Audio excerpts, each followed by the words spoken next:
bagati kwisa ifonde kanena kalako kadisiku alongo una kadisa ngoja bagati kwisa ifonde kanena kalako kadisiku alongo una kadisa komojo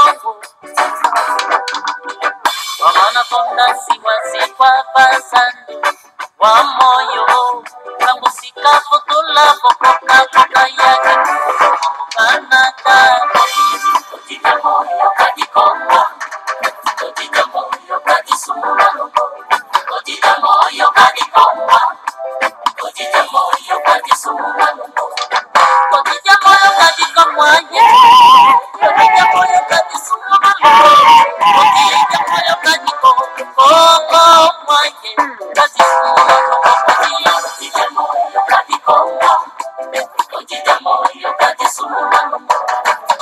moyo kadikonga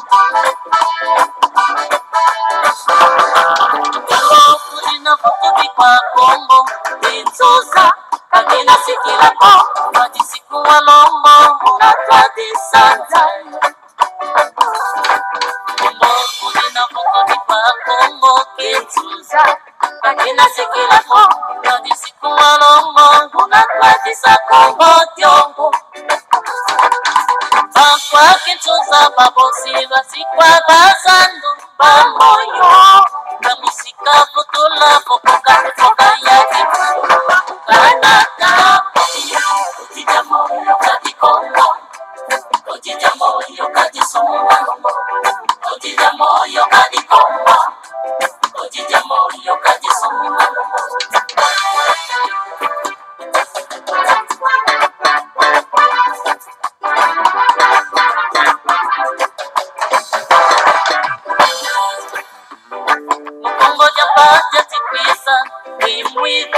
Kakina sikila ko, kati sikuwa lombo, muna kadisa tayo. Kongo, mujina kutubi kwa Kongo kiwi. Kakina sikila ko, kati sikuwa lombo, muna kadisa Kongo yo. Pankwa kimivi, babosilwa sikwa bazandu, pamoyo. La musika futula, pokaka poka poka yake. Kujita moyo kadikonga kujita moyo kadisumuna kujita moyo kadikonga kujita moyo kadisumuna kujita moyo kadikonga kujita moyo kadisumuna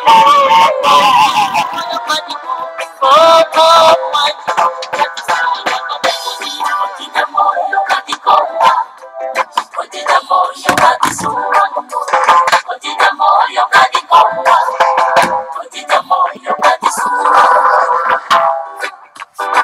kujita moyo kadikonga kadisumuna loko kusikiga ndija tete kongo yenkongo kaka balenda kikasana totumya bakubao kanzi kwanzenze ya mode toto wasompisa ibobo inaluza kamina kalako kimivi kamina kalako ibondi kamina kalako ngoja pako muzawara nyayana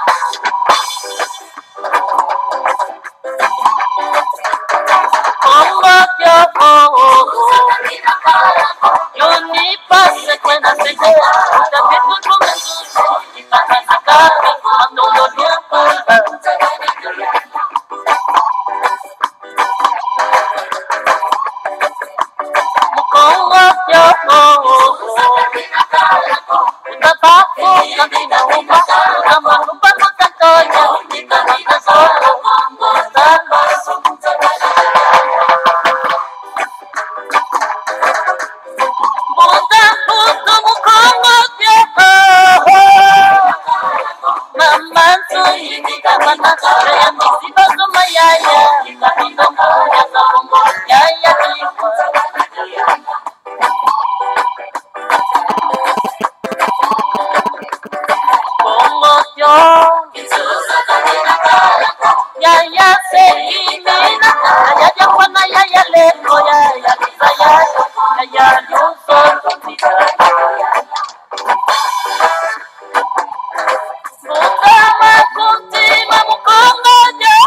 ibinda mutangoma utawa mundu zilo ya muda kama toro njenyalo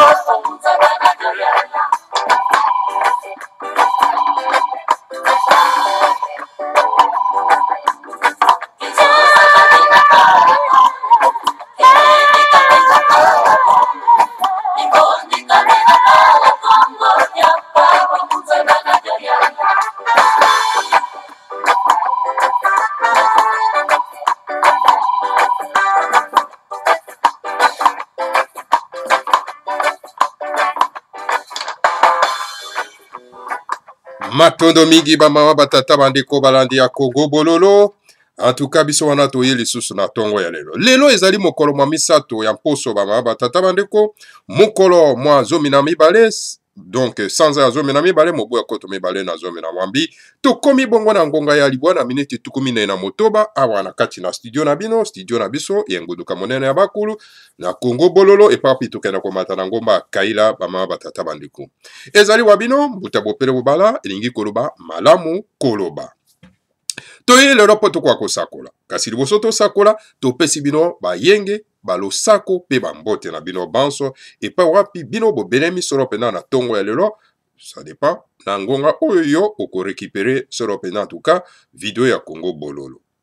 Bama batata bandeko bana lisanga antimati, l'air est très grave, situation ezali très grave na mboka ya bakoko na biso to bengi donc la République démocratique du Congo na koma bapaya, bama batata bandeko na lisanga antimati, donc voilà na République fédérale du Congo, bama batata bandeko bana lisanga antimati. Donc lelo tokolobela na likambo etali ba opposa parce que topesa bido elaka ete tokolobela yo politique lelo tokoloba na likambo etali l'opposition. Est-ce que il y a une opposition en République démocratique du Congo? Donc voilà, est-ce qu'on peut avoir, n'est-ce pas, les opposants dans un pays occupé, dans un pays colonisé par d'autres minorités noires qu'on appelle les Tutsis, Rwandais, Burundais, Ougandais, donc Burundais, Tanzanie, etc. Est-ce que tu crois que soit solo en tout cas, une opposition, na kati amboko oyo, tozali solo en tout cas occupé. Est-ce que dans un pays occupé, colonisé par une minorité de Tutsis, Rwandais, Ougandais, Tanzaniens, etc., Burundais, hein, est-ce que tu crois que na maponami na tango wana? Non, pas du tout. Donc voilà. Et si que comme ma biso to ko solo pena koloba likambo etali solo pena en tout cas moto babengi Kamere. Pourquoi Kamere est devenu une fausse vedette au dialogue? Wana to zongi lisusu na sema papi to kenaki na bashivi les grands maîtres fomanda semi pona ko récupérer en tout cas Congo dieto oya komena ki pona moto babengi solo pena Kamere Kazugurugo. Éviter so ikomone za bongo Kazagagere. Je sais pas moi, bah, batata bandeko, je fais pas partie, non pas, de son etini, hein, de touti burundais, etc. Bah, batata bandeko, bah, donc voilà, toko mekana, ko lakisa biso, bino plutôt, biso sotomi lakisa, nani wana babengi solo pena, Kamere, bah, batata bandeko, mission na kati ya Congo, izali nini, bah, batata bandeko, bah, lisanga atimati. Otomoni, donc, moto to bengi Chilombo, ake kosala ba pacte na moto wana, alors voilà, ba ennemi ya mboka na biso bango wana, bama tata bandeko tokolakisa bino ye na tongo ya lelo. Voilà, bama tata bandeko bana lisanga to. Kasi liboso to kenda kuna to mekanano ko sakola nano likambo o etali solo pena en tout cas, la présence non pas de la force ya américaine na kati ya mboka na biso, kasi tozwi ba information wana ke non écoutez, la force américaine bazana kati ya mboka na biso balobi bakeko protéger non pas ambassade na bango bomona ki débarquement tout ça bomona ki yango très bien mais curieusement tozo mona ki ba média na kati ya mboka eza kolobela yango te. Ils sont concentrés donc na biloko babengi maponami et pourtant toyebi très bien maponami eza te ba matatu ndeko toza kozonga na esika wana. Présence à une armée étrangère dans Katia Mabele à Mboka, alors donc, ce que se disent les journalistes dans Katia Mboka ne dit pas un mot. Alors, qu'est-ce qui se cache derrière? Pendant la présence et la force américaine dans Katia Mboka Nabiso, non, écoutez, baye koluka donc po bakoka ko protéger solo penda ambassade na bango contre tenir n'est-ce pas ya ba activité terroriste o ezali koleka na kati ya mboka. Mais combien de fois na kati ya Congo bololo to beleli likambo etali terrorisme na kati ya mboka et l'Amérique, les Européens, hein, sourds d'oreille, bama batata banduku. Alors brusquement tout le monde bango ba débarquer na kati ya Congo et ba média na bango même awa na mboka bapaya baza kolobela yango te ke Amerika ke ko bundisa solo penda en tout cas ba homme ya Qaïda ya Daesh o baza na kati ya République démocratique du Congo. Alors biso to belela ki yango attaque à chaque fois que non mboka ezali solo penda en tout cas envoyé par les éléments terroristes étrangers oyo en tout cas Hippolyte Kanambe na moto babengi Kalunda Motoba alias Kalev oyo baza solo pena ko bengisa bango po ete bakoka kokomisa mboka na biso champ de bataille ya terrorisme voilà tata bande. Et voilà curieusement donc voilà les forces américaines bakende ko protéger mboka na bango. Est-ce que vraiment la mission ya force américaine na kati ya mboka wana na Congo est-ce que ezali seulement pour combattre, n'est-ce pas, les éléments terroristes, il y a Daesh et Al-Qaïda, ou bah soupçonné que bazar na kati ya territoire congolais, ou bien bah la mission msusu ba ma batata bandeko. Alors et tout ça la banalise là-dessus ba ma batata bandeko ba la sanga. Kobo sanate donc en 2016, tout le monde a que la présence, n'est-ce pas, il y a force américaine na kati ya mboka, hein, donc et donc ba kana ko luka évidemment bah ba kana ko former, n'est-ce pas, militaire congolais on a préparé, n'est-ce pas, ndengeni bakoki ko yamba ba blessé, etc. Et que les guerres, les akoya na kati ya mboka wana, etc. Bama batata bandeko, to monaki, yango bama batata bandeko bana lisangate. Curieusement, to monaki, bache drone moko na palais royal pour observer Fumumanda Nsemi na activité na yaza kosa na kati ya palais royal. Alors voilà, maman tata bandeko, alors siko to comprendre yango malamu sikoyo pona nini présence ya force américaine lelo yo nakati ya mboka au moment où le grand maître Fumumanda Nsemi azali à se battre en retraite en clandestinité pour préparer n'est-ce pas un assaut final oyo en tout cas maman batata bandeko eko mema biso solo pendant la libération ya Katiopa ya kati ya Congo o ezali moteur ya développement ya Katiopa ya kati pe ya Afrique mobima maman batata bandeko.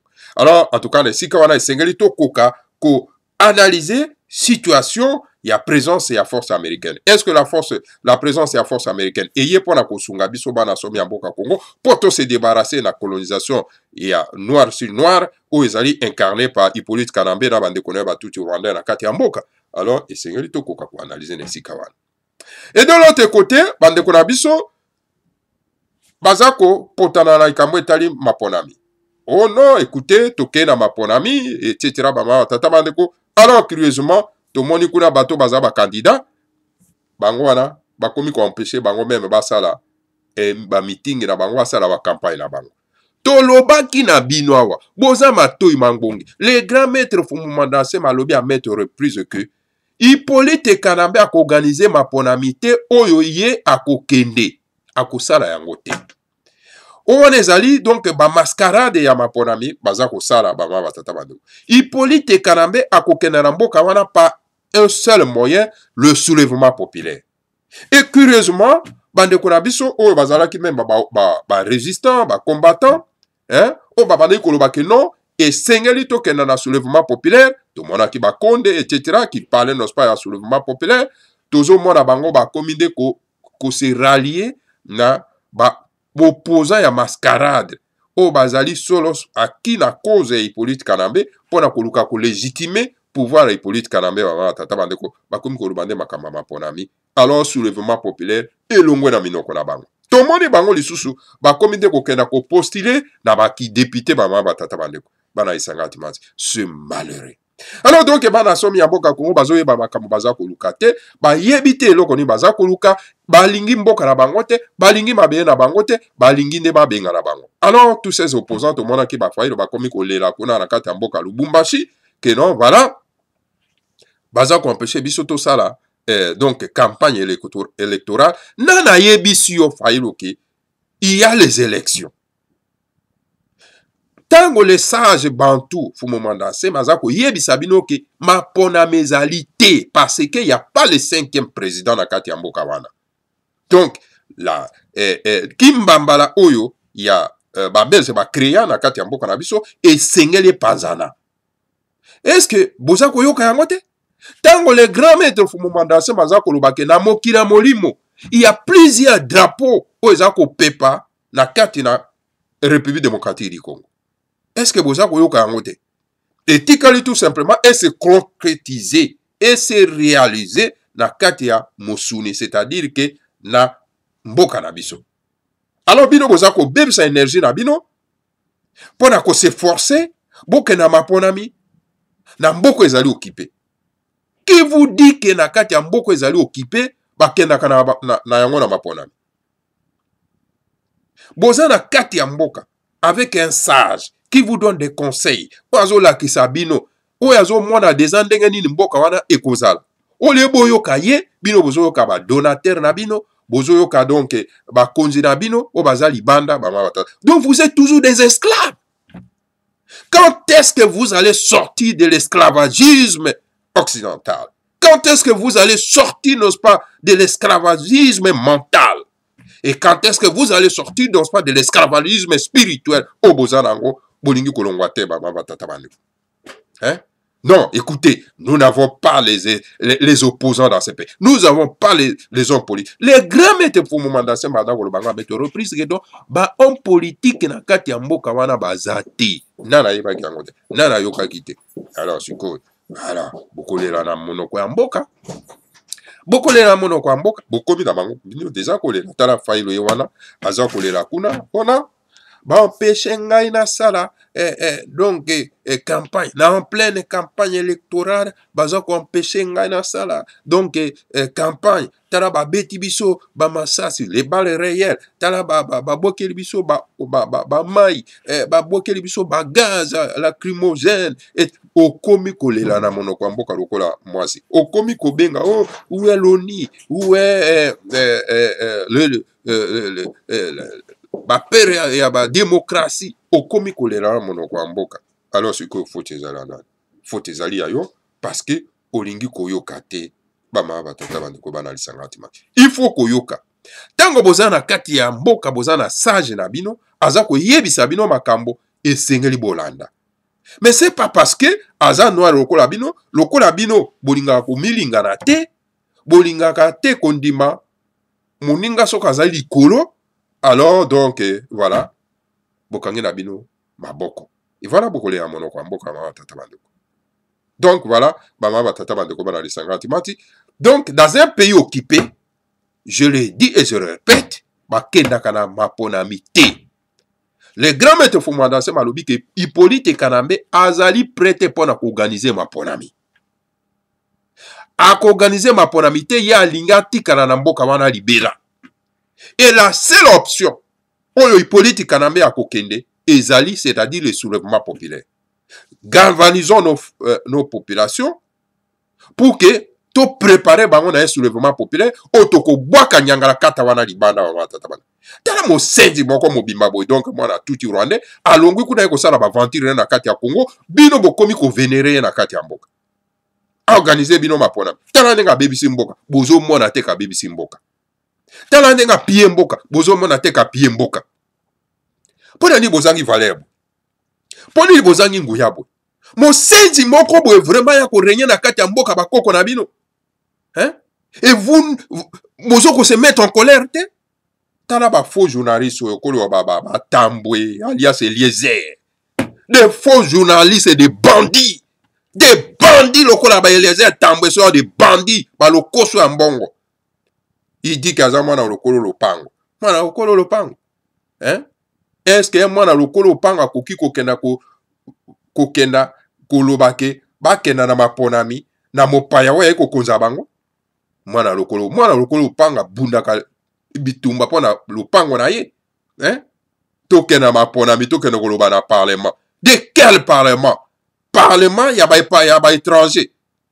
Oh, les journalistes sont engagés. C'est ça les journalistes engagés qui vont prendre part dans ma ponami. Oyo, il y a mascarade organisée par les étrangers dans kati ya mboka. Hein? Tout le monde a mboka moko te ba ma batata bandeko. Des journalistes engagés. Oyo baza ko combattre, hein? Donc médiocrité eza na kati ya mboka bakenda s'associer na maponami oyo organisé par médiocre wana jamais du tout tomonaki mboka lokola ya Afrique du Sud na ségrégation raciale ya apartheid bajournaliste engagé na kati ya mboka wana bakendaki jamais s'associer na bakonzi ya ségrégation raciale ya apartheid po te bakwa kosala na bango na kati ya parlement ya apartheid. Mais pourquoi vous ne prenez pas, copiez pas l'exemple des autres? Et puis, vous avez foulé dans le kuta na bino, bande ko na biso balala pongi, o baza na vision te, o baza ko lala pongi ya ba bébé, jusqu'aujourd'hui, maman batata bande ko po ba pesa bino ba moyen po bosala ba campagne ya maponami, ya ba paya o baza ko organiser. Alors, biso to ko combattre bino maman batata bande. Mes chers frères et sœurs, il y a qu'un seul parti politique ou etelemi pour na koloba ete non, toko kenana maponami te, toko voter te. Il y a qu'un seul leader ou à terme à l'objet que non, nous allons combattre cet étranger pour abîmer Nambo Kanabiso. Alors parce que le Congo congolais, le Rwanda au Rwandais. Les Rwandais doivent rentrer chez eux, alors s'il faut faire la réconciliation, toko ça la réconciliation, tango bango ba zonge pa na bango parce que l'objectif principal, le grand maître Fumana Semi, c'est la réconciliation des races entre les Tutsis et les Bantous, entre les jaunes et les rouges, entre les blancs et les noirs. Voilà, donc voilà, et Sengali Soto se concentrer, tout s'orienter dans une seule personne ou à la vision pour être tout pousser événement monnaie quoi. Il y a effectivement événement monnaie zakoya. Événement zakoya bama batata bande koma na isangati mati bisonde to kozala ba victime na yango. Parce que les grands maîtres autu kokoma, les grands maîtres font mandat c'est autu kokoma Congo die toi et pas par l'obike à mettre à témoin, à prendre à témoin le peuple congolais. Et lorsqu'un initié Congo a eu à témoin le peuple Yamboka na yebake et katombe kozako ekoya alors bo fait sa faute te ezali faute ya biso moko parce que tozako réaliser makambo ya zali kolobate bama batata bande.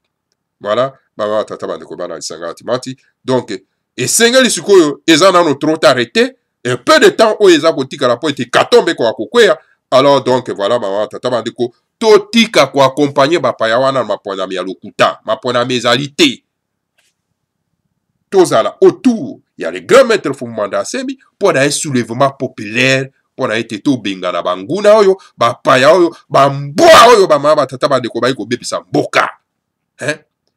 Comment voulez-vous la race bantou ou ezali la race primordiale?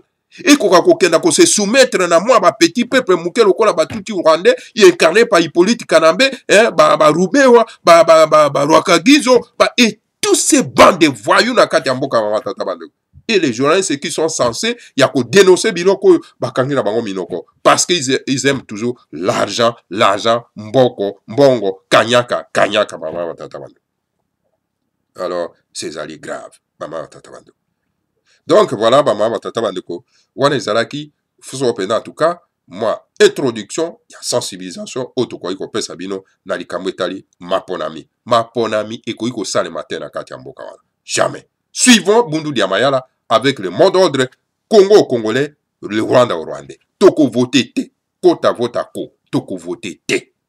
Voilà, bama batata bandeko bana lisangati mati, oyo toko ko pesa bino loko la sensibilisation à ce moment-là, yangwana bama batata bandeko bana lisangati. Malheur na bandeko na biso ba Congo, o bazana kati bo bazaba makesa, bazako lo ban coulisse na se que non, to kenda ko voter na coulisse. Attention. Attention, nous ne sommes pas dans le christianisme. Attention, attention, nous sommes à l'ère du verso. Vous me mandez m'écoute même les fourmis à 8000 km. Il écoute même les oiseaux, les murmures des oiseaux à 10 000 km. Attention, attention, attention. Bundu dia Congo va changer l'axe du monde. Attention. Attention, ce n'est pas du christianisme où il y a la distraction. Attention, toza koyo kabino. Bama batata bandeko bana lisangati mati. Voilà, bama batata bandeko.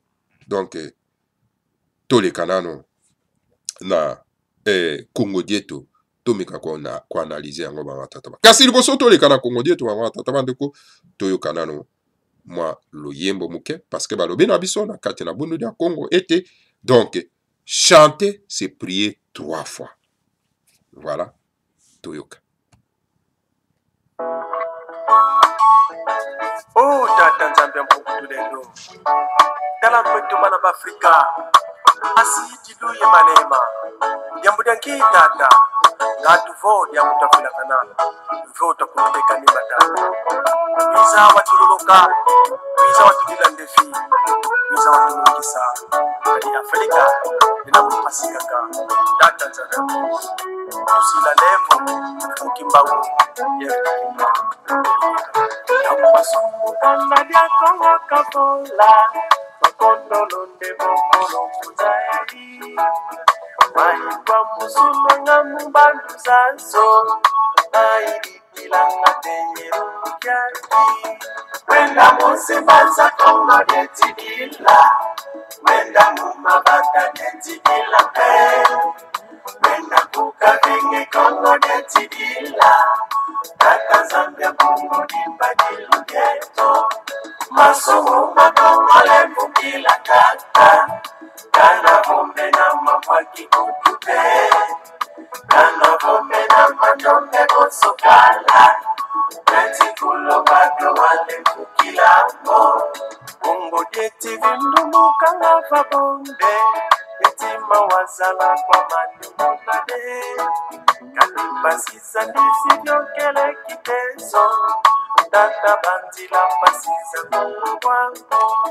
Wenda musimbaza kongo netidila Wenda mumabata netidila Wenda kukabini kongo netidila Tata Zambia kongo nibadilu Masumu makongole mukila kata Kana kumbe na mapaki kutupe Kana kumbe na mandombe konsukala Nati kulomba duwale mukila mo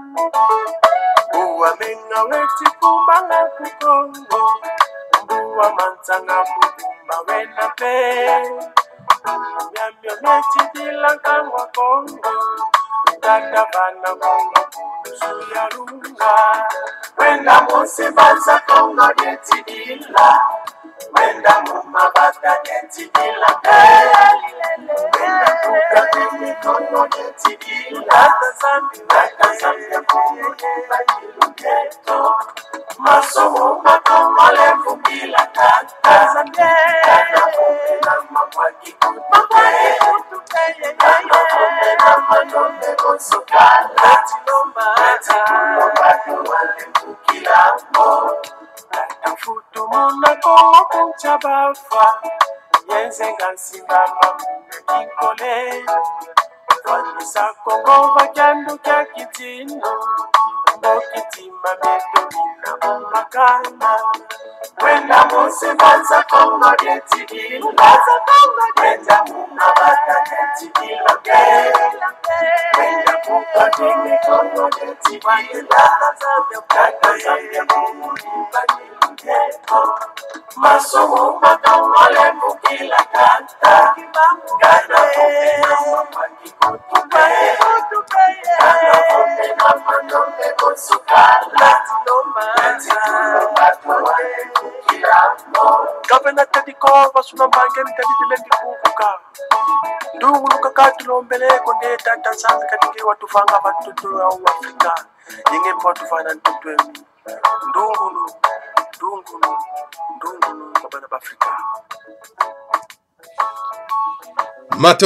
matondo mingi bama batata bandeko bana lisanga timati baladi ya Kongo bololo yango balobi na bokoko na biso babike na kati ya budu ya Kongo balobi na biso ko yemba elingi koloba kosambela mbala misato wana touti kosambela mbala misato na koyokaka loyembo wana bandeko na biso bayokaka kikongo bayoki loyembo wana eza koloba nene. Voilà bama batata bandeko nalandaki ndeko moko aza koyebisa biso alobi non écoutez bino bato ya bundu ya Congo Vous connaissez toujours ma défaite, vous le bagaka, mais vous avez ma défaite. Alors, vraiment, tata bandeko bana isanga timati, na lobi na e, na lobi écoutez, qui vivra, verra. Bama tata bandeko. Qui vivra, verra. Ce qui yozo kansake, c'est que bundu dia konga za koloba, c'est que bundu dia mayala za koloba, et que zako se concrétiser te, tozo gagner bataille te, tozo gagner bitumba te, ce qui yozo kanisa bongo, alors donc ozako se tromper. Yebango ke bitumba ya Congo ezali na dimension mibale, la dimension spirituelle et la dimension physique. Ben biso to continuons na dimension spirituelle pour na ko kenda ko détruire l'ennemi na niveau esprit. Et nous allons le secouer bientôt na niveau physique. Ce que je dis, mes frères à Congo, les savent. Les initiés Congo, les savent. Les Makessa, les savent. La race bantou initiée, les savent. Alors voilà, les aveugles, les ignorants dangereux, qui sont dans le christianisme aveugle, hein, une religion coloniale, qui vous ont rendu vraiment donc comme les petits enfants. En tout cas, vous ne produisez absolument rien. Alors pendant qu'ils sont en train de piller votre pays. Et que le Bondo de Congo qui n'annonce pas une école de formation, il y a des politiciens, il y a Sika, il y a Eraverso, hein? Il y a Kobunda Pona, Bosomi ya Molimo. Ah non, donc voilà, Yosa Koloba était. Toza ko connaître ma défaite. Qui vivra, verra. C'est ma caisse qui sont en train de lutter et qui sont condamnés à mort par les éléments terroristes et Hippolyte Kanambe, na Kalunda Motov, va se battre pour nayo, pour nangai, parce que yozola la pongi. Et voilà, comment est-ce que bozola la pongi na bino? Ya ko accompagner kama ponami, ya mopaya o yaza ko organiser. Et voilà, il est en train de vous empêcher. Azako empêcher bino bosala yango te. Parce que ce n'est pas de sa volonté d'organiser les élections dans le pays. Hippolyte Kanambe ne peut pas organiser une élection oyo ya kokende. Hippolyte Kanambe Kabila a un seul objectif, rester éternellement dans ce pays qui n'est pas le sien. Alors c'est tout. À la race bantou, il y a qu'on s'élever comme un seul homme pour te combattre les tokens.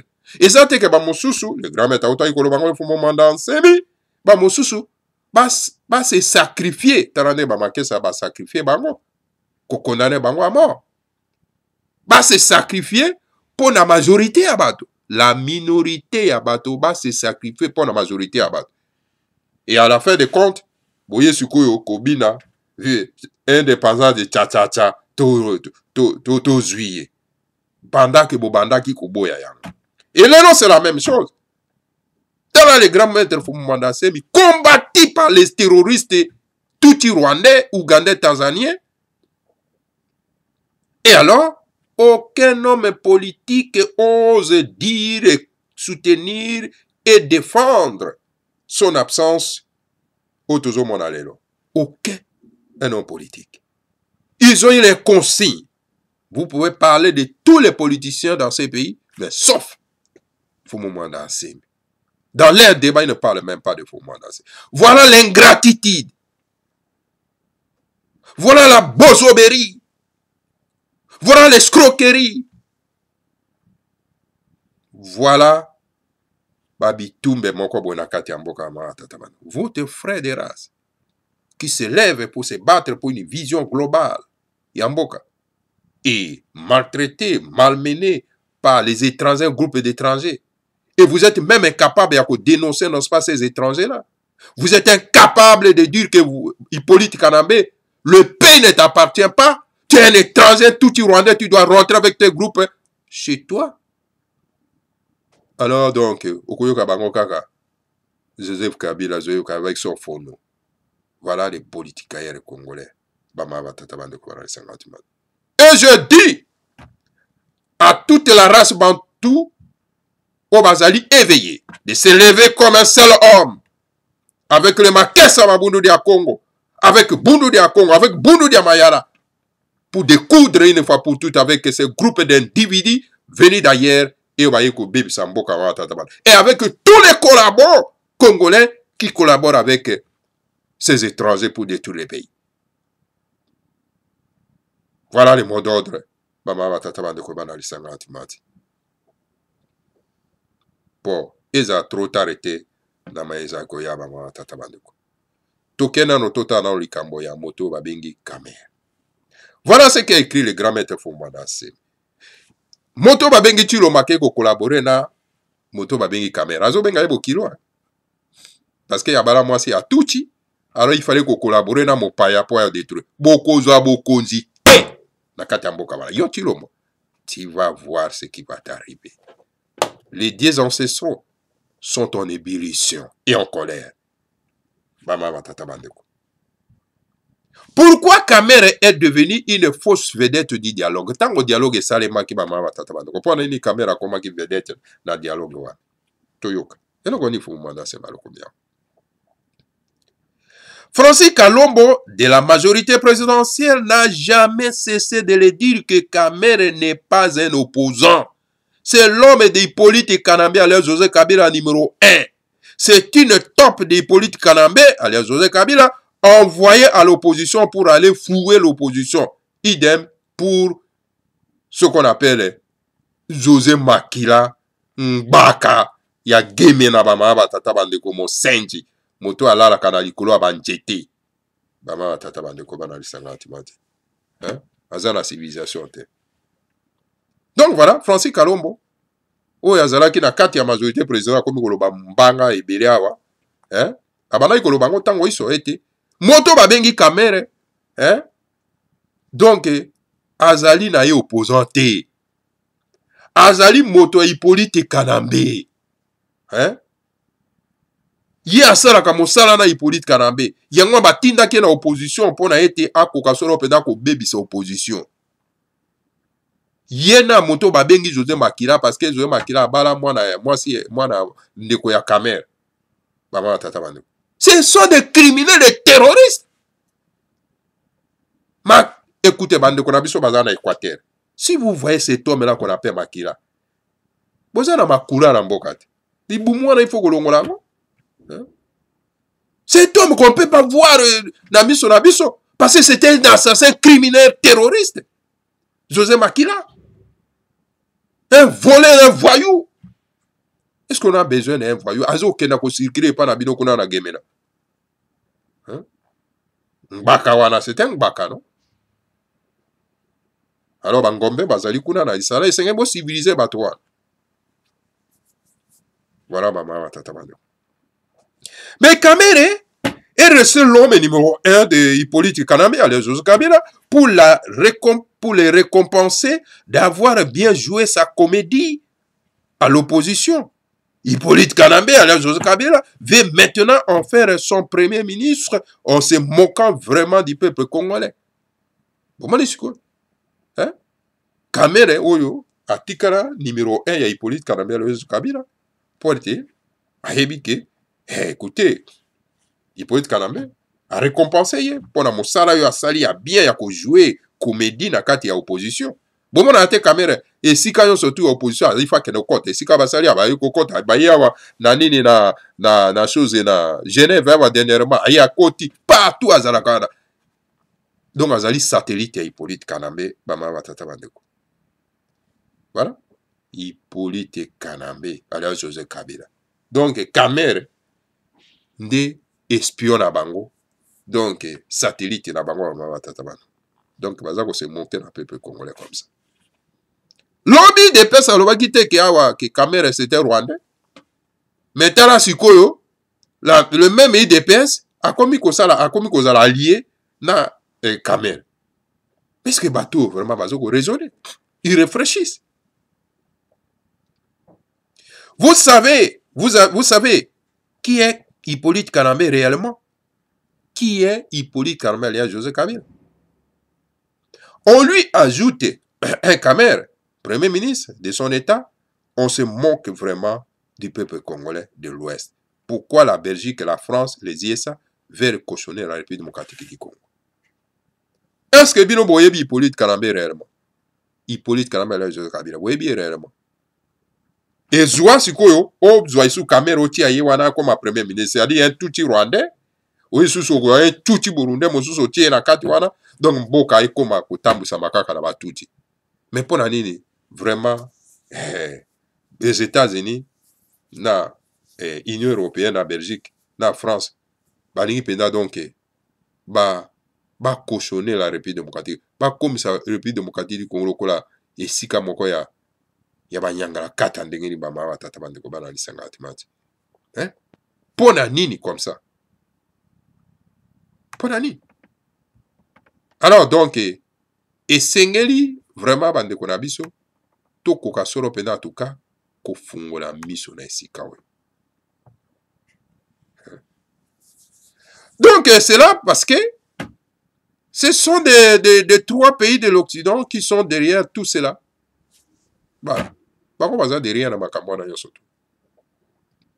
Hier, sur toute la ligne, Kamer faisait semblant d'être opposant, était contre le dialogue. Hein? On m'a injurié, moi, ne mandat sémique. On m'a diabolisé et calomnié à cause du dialogue, du glissement et de la transition supplémentaire. Aujourd'hui, au dialogue, à Nemanda Semi, on a donné un quota de 2 personnes, tandis qu'on a donné un quota de 5 personnes à Kamer. Et voilà, bateau baboya qui dialogue à l'époque, wana, Congolais tout aux autres rabino, ils allaient à l'époque, wana, ils allaient à dialogue. Tant qu'on va salir dialogue, allez, bateau baboya qui, makamo etali solo pendant en tout cas dialogue, bateau quoi à Kamer, bah c'est 5 personnes, donc quota à 5 personnes. Et mon troisième initiateur à dialogue, bah c'est quota à 2 personnes. Voilà le monde à l'envers. Parce que Hippolyte Kanambe Alias Kabila avait donné le poste de premier ministre à sa top swahiliphone Kamere. Hippolyte Kanambe Alias Kabila, un swahiliphone de l'Est. Malu Malu, un swahiliphone de l'Est. Ngoy Mulunda, un swahiliphone de l'Est. Le premier ministre Matata Ponyo, un swahiliphone de l'Est. Kone Nanga, un swahiliphone de l'Est. Vita Kamere, encore un Burundais, swahiliphone de l'Est. Voilà. Bango Touan. Tala bango Touan Abapaya. Aïvo Konzabine. Bofandi pe. Bovipi bokena na mapona mina bango. Bokozwe loko. Bokozwe loko te. Botika makamwana. Botika konyoko pepe na biso. Ko bomisaka bango. Pamba pamba. To kota nde na soulèvement populaire po to silana na batwana. Monsieur Faïlo. Yoka fungwala pe mato yoka. Et pourtant, c'est la BACO, l'Alliance des Bakongo, qui a demandé l'indépendance aux Belges le 4 janvier 1959. Et c'est la BACO qui a conduit les Congo belges à l'indépendance le 30 juin 1960. Et puis vous voyez bien très bien que les alliés à BACO, Moto Oyo a memaki, donc indépendance na colonie belge en 1959. Pendant le 4 janvier, bango bato ba telemaki pour na été pas quoi ko bundisa solo pendant l'occupation. Ya mwana mwana itozwa ki pendant en 1960. Voilà. Parce que les dirigeants de la BACO étaient des dirigeants visionnaires. Voilà, dans ces conditions d'injustice, il ne nous reste, nous, Benakongo, que de suivre l'exemple de l'Angleterre, qui a quitté le grand ensemble Union européenne, on quitta le Congo belge. Vive l'indépendance du Congo central. C'est tout à fait normal. Patience sont autant besoin de la carte à l'Isanga.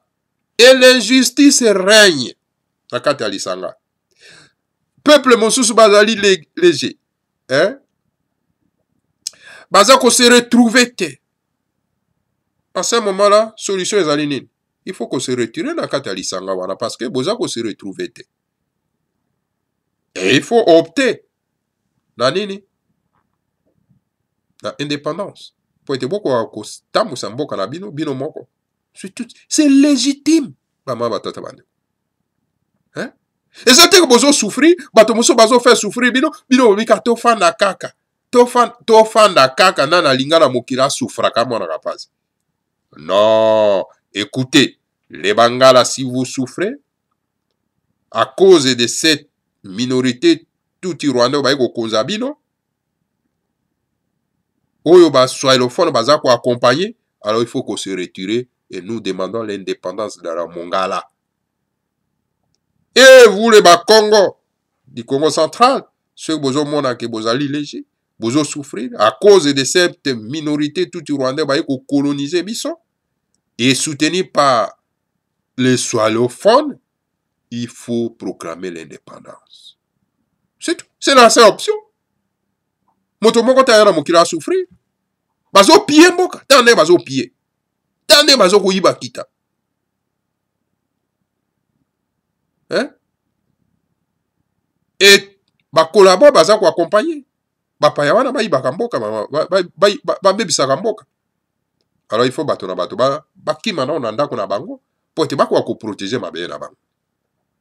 Et c'est comme ça, c'est légitime. Maman batata. Et zali légitime. Bon, so ito lingite. Ay sengel siko to sangalande ensemble pour être to ça la soulèvement populaire to bengala batwana. Voilà ndenge ni tokoki kusikoyo ko protéger mabe na biso. Mais soki tokotika ba mabota mosu bazaka ba collabo. Bali yakana ba paya. Ba se retrouve kana ba paya. Au détriment ya bato mosusu. Alors non, et sengeli te toko wakoza na isanga wana. To panza kaka ni kimbambala yango. Bato na bato wake na ko se débrouiller na bandako na bango ba tata bandeko. Po boye tukoresi. Tala bato lobaki ya ba combattant. To lobi que non option na biso ezali soulèvement populaire. To kena ma pona mité. Mais tala ba combattant to moni ba muso ba ke ko postuler ba comme ba député. Pendant que ba yebi que ma pona mezate. Mais ceci pour dire que non, bato wana baza ba kombata ya lokuta. Batala kande mabumu na bango.